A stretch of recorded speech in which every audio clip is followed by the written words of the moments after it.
The office lights had already dimmed when Nathan froze outside the conference room, his phone trembling in his hand as he stared at the daycare's final reminder. His little son had fallen asleep waiting for him again. At that exact moment, his boss quietly looked up from a stack of papers and asked whether he wanted to stay tonight and finish everything together. The question sounded ordinary, but to a man who had spent 3 years carrying grief, exhaustion, and fatherhood alone, it felt heavier than the walls around him. Maybe you've never stood between your career and the child waiting at home. But if life forced you into that moment, which would you choose? Sometimes the hardest decisions are made by people who have already sacrificed everything.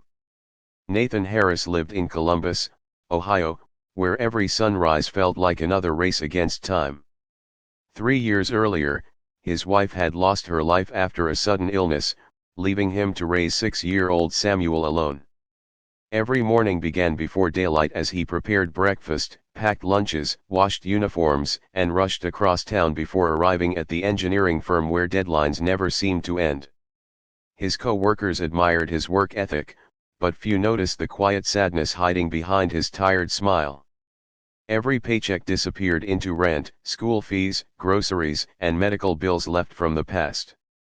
He had stopped dreaming about vacations or promotions. His only dream was making sure Samuel never felt abandoned. His boss, Michael Anderson, was known throughout the company as a demanding executive who rarely mixed emotions with business. He expected perfection, rewarded results, and believed discipline created success. Most employees respected him, but they also feared him. Nathan had always assumed Michael saw him as another employee whose personal life should remain outside the office doors. Whenever late-night meetings appeared on the calendar, Nathan silently worried about who would pick up Samuel from daycare, but he never complained. Pride had become his shield. That Thursday evening brought an unexpected crisis. A major client had discovered an expensive mistake that had to be corrected before sunrise. Everyone was asked to stay late. Phones buzzed, keyboards clicked furiously, and the atmosphere grew heavier with every passing minute.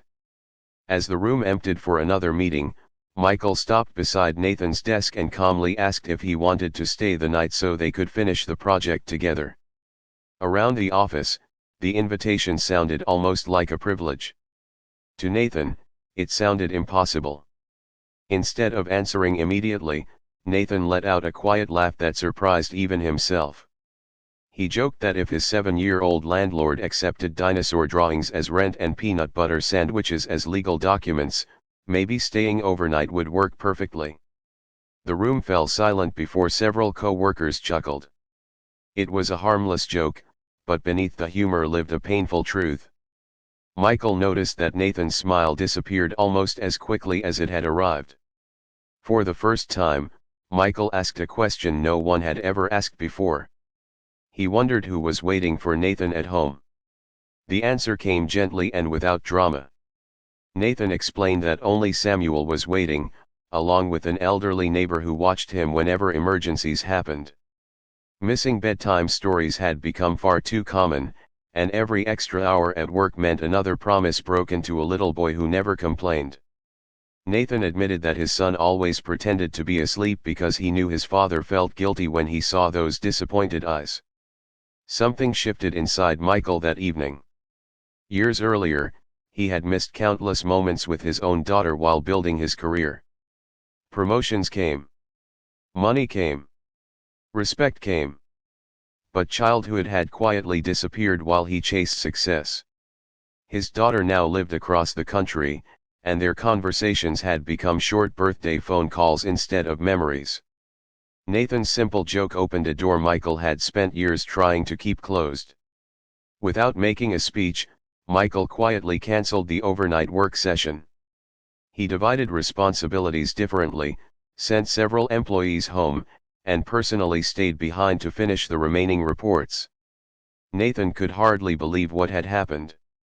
For the first time in months, he reached Samuel before bedtime. His son ran into his arms wearing superhero pajamas, asking if they could finally read another chapter from their favorite adventure book. Nathan realized that one ordinary evening had become priceless simply because he was present. The following weeks brought changes nobody expected.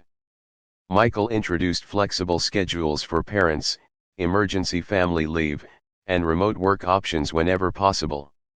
Some executives questioned whether kindness would reduce productivity, but the opposite happened. Employees worked harder because they finally felt seen as human beings instead of machines. Trust slowly replaced fear inside the office. Nathan noticed another unexpected transformation. Michael began leaving work earlier once a week to visit his daughter and grandson. Their relationship remained awkward at first, but healing often begins with uncomfortable first steps. The same man once known for endless overtime meetings now reminded managers that family emergencies deserved compassion instead of punishment. Nobody would have believed such a change if they had not witnessed it themselves. Months later, the company hosted a small family picnic in a public park outside Columbus. Children laughed across open fields while parents forgot about deadlines for one afternoon. Samuel proudly introduced Michael as the man who gave him more bedtime stories. Those innocent words struck everyone standing nearby. Michael smiled, but tears quietly filled his eyes because he understood something many people learn too late. Success is never measured only by profits or titles. Sometimes success is hearing a child say they no longer have to wait alone. Nathan eventually earned the promotion he deserved, not because he sacrificed his family, but because his dedication and honesty never disappeared despite every hardship. He continued working with excellence while making one promise to himself that no paycheck would ever replace another lost evening with Samuel. Life remained difficult. Bills still arrived. Challenges never completely vanished. Yet hope had returned to their small home, and hope often changes everything long before circumstances do. Years later, when Samuel graduated from high school, he thanked his father not for expensive gifts or perfect opportunities, but for always coming home whenever he could. He remembered the bedtime stories, the pancakes shaped like funny animals, and the nights his father chose love over endless work. Nathan smiled through quiet tears, knowing that one exhausted joke in an empty office had unknowingly changed two families forever. A single moment of honesty had reminded one broken father that asking for understanding was not weakness, and it reminded one successful executive that compassion creates a legacy far greater than any business achievement. Before this story ends, tell us in the comments, what would you have done if you were standing in Nathan's place that unforgettable night? If this story touched your heart and reminded you of the importance of family, kindness, and second chances, please like, comment, share, and subscribe so more people can experience stories that inspire hope and compassion.